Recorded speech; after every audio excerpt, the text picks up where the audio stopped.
Welcome back to Storytime with Mrs. Daniell. We're reading The Lion, the Witch, and the Wardrobe by C.S. Lewis. And we are on chapter 13, which is called Deep Magic from the Dawn of Time. Now we must go back to Edmund. When he had been made to walk further, far further than he had ever known that anybody could walk, the witch at last halted in a dark valley all overshadowed with fir trees and yew trees. Edmund simply sank down and lay on his face, doing nothing at all, and not even caring what was going to happen next, provided that they would let him lie still.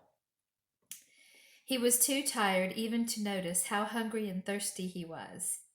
The witch and the dwarf were talking close beside him in low tones. "No," said the dwarf, "it is no use now, O queen. They must have reached the stone table by now." "Perhaps the wolf will smell us out and bring us news," said the witch. "It cannot be good news if he does," said the dwarf. 4 thrones in Cair Paravel, said the witch. How if only 3 were filled? That would not fulfill the prophecy. "What difference would that make now that he is here?" said the dwarf. He did not dare, even now, to mention the name of Aslan to his mistress. "He may not stay long, and then we would fall upon the 3 at Cair."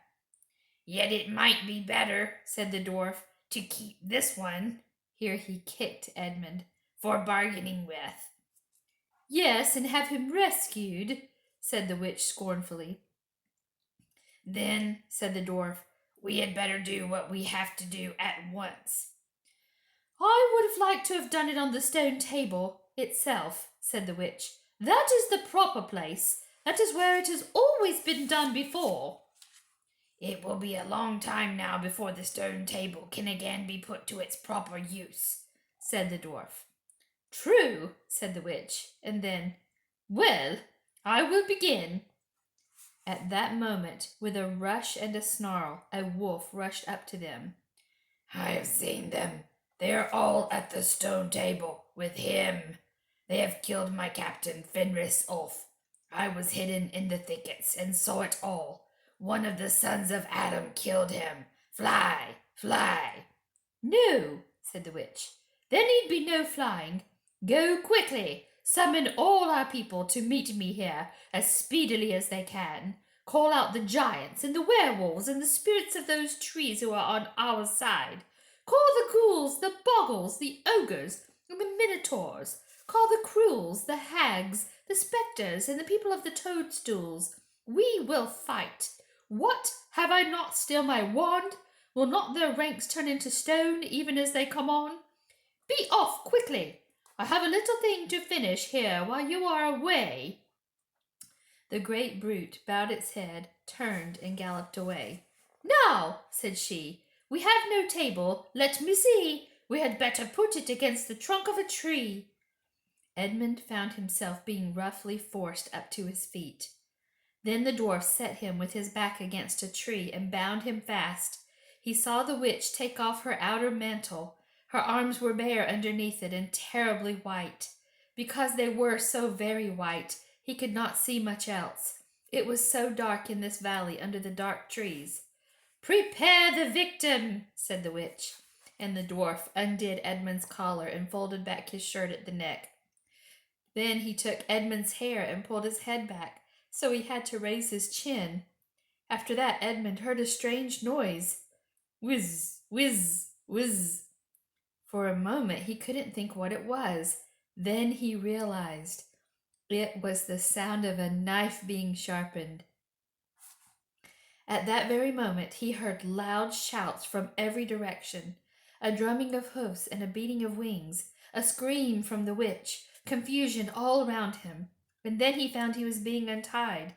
Strong arms were round him, and he heard big, kind voices saying things like, "Let him lie down. Give him some wine.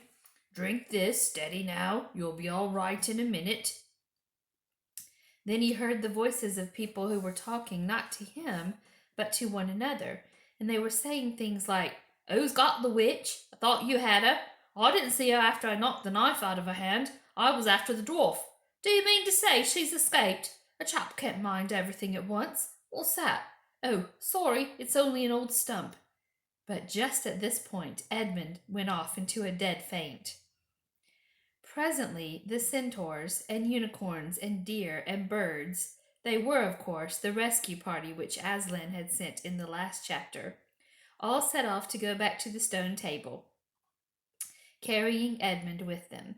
But if they could have seen what happened in that valley after they had gone, I think they might have been surprised. It was perfectly still, and presently the moon grew bright. If you had been there, you would have seen the moonlight shining on an old tree stump and on a fair-sized boulder.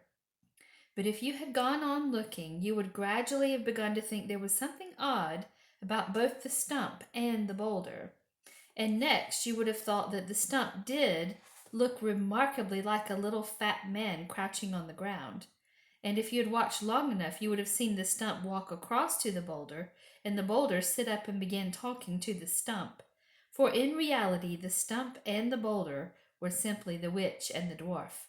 For it was part of her magic that she could make things look like what they weren't, and she had the presence of mind to do so at the very moment when the knife was knocked out of her hand. She had kept hold of her wand also, so it had been kept safe too. When the other children woke up next morning, they had been sleeping on piles of cushions in the pavilion. The first thing they heard from Mrs. Beaver was that their brother had been rescued and brought into camp late last night, and was at that moment with Aslan. As soon as they had breakfasted, they all went out, and there they saw Aslan and Edmund walking together in the dewy grass, apart from the rest of the court. There is no need to tell you, and no one ever heard, what Aslan was saying, but it was a conversation which Edmund never forgot. As the others drew nearer, Aslan turned to meet them, bringing Edmund with him. "Here is your brother," he said, "and there is no need to talk about what is past." Edmund shook hands with each of the others and said to each of them in turn, "I'm sorry," and everyone said, "That's all right." And then everyone wanted hard to say something which would make it quite clear that they were all friends with him again. Something ordinary and natural, and of course no one could think of anything in the world to say. But before they had time to feel really awkward, one of the leopards approached Aslan and said, "Sire, there is a message from the enemy who craves audience." "Let him approach," said Aslan. The leopard went away and soon returned, leading the witch's dwarf. "What is your message, son of earth?" asked Aslan. "The Queen of Narnia and Empress of the Lone Islands desires a safe conduct to come and speak with you," said the dwarf, "on a matter which is as much to your advantage as to hers." "Queen of Narnia, indeed," said Mr. Beaver. "Of all the cheek!"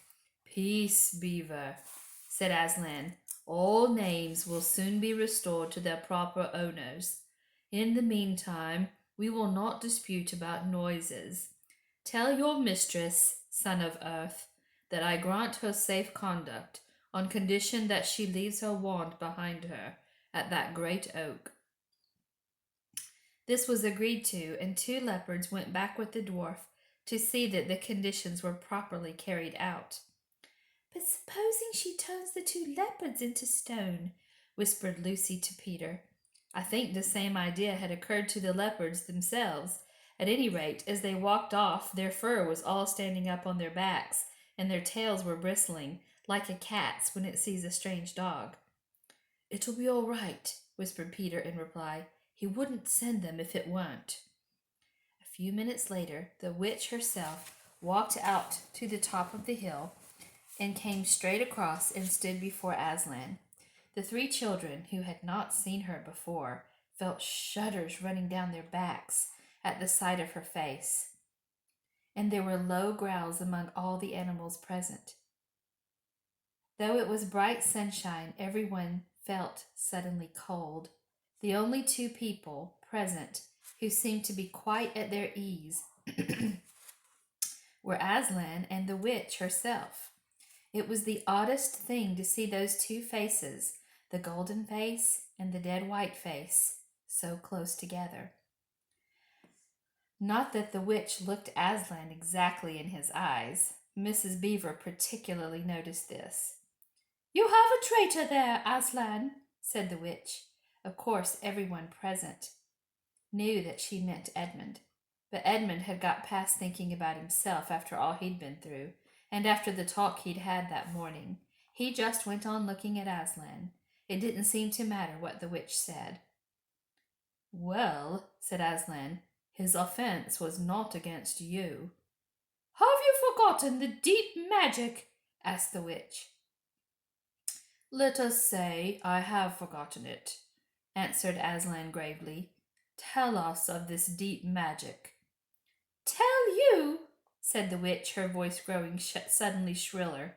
"Tell you what is written on the very stone table which stands beside us. Tell you what is written in letters as deep as a spear is long on the trunk of the world ash tree. Tell you what is engraved on the scepter of the emperor beyond the sea. You at least know the magic which the emperor put into Narnia at the very beginning. You know that every traitor belongs to me as my lawful prey, and that for every treachery I have a right to a kill." "Oh," said Mr. Beaver, "so that's how you came to imagine yourself a queen, because you are the emperor's hangman. I see." "Peace, Beaver," said Aslan with a very low growl.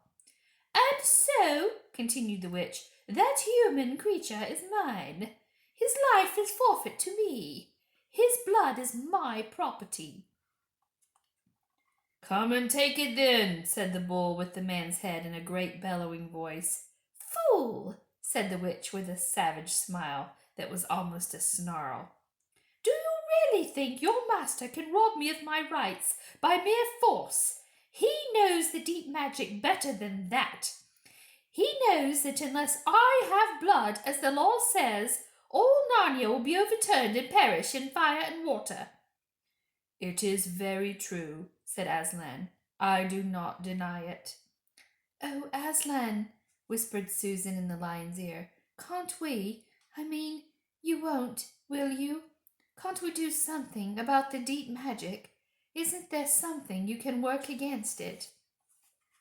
"Work against the Emperor's magic," said Aslan, turning to her with something like a frown on his face, and nobody ever made that suggestion to him again.